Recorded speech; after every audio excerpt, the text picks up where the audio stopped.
పోటాపోటీ నిరసనలు. నిరసన ఎట్లయిద్ది అధికార పక్షం చేస్తే? విజయోత్సవం కదా అధికార పక్షం చేసుకోవాలి.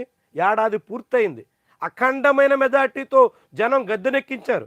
చరిత్ర సృష్టించింది కూటమి. అలాంటి కూటమి విజయోత్సవం జరుపుకోవాల్సినటువంటి వేళలో పోటీ నిరసనలకు ఎందుకు పూనుకోవాల్సి వచ్చింది? 164 స్థానాలతో గద్దెనెక్కినటువంటి ప్రభుత్వం ఏడాది పరిపాలన తర్వాత ఇది మేము సాధించాం, ఇది మా వల్ల నడిచింది, ఇది మా ఘనత అంటూ దాని చుట్టూ విజయోత్సవాలు జరుపుకోవాల్సినటువంటి సమయంలో విపక్షం నిర్వహించినటువంటి వెన్నుపోటు దినం అనేటువంటి నిరసన కార్యక్రమానికి పోటీగా నిరసనకి పూనుకోవాల్సిన పరిస్థితి ఎందుకు వచ్చింది? అధికార పక్షం ఆలోచించుకోవాలి. అధికార పార్టీ నిర్వహించాల్సింది, కూటమి పక్షాలు చేపట్టాల్సింది నిరసనలు కాదు, విజయోత్సవాలు. అంబరానంటేలా సంబరాలు ఉండాలి. ఎందుకంటే 100 రోజుల నాడే పండగ చేసుకున్నారు.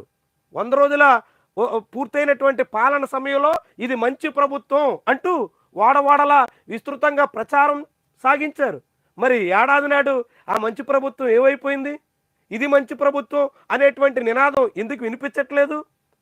అప్పుడు 100 రోజుల నాడు మంచి ప్రభుత్వం, ఏడాది నాడు మంచి ప్రభుత్వం కాకుండా పోయిందా?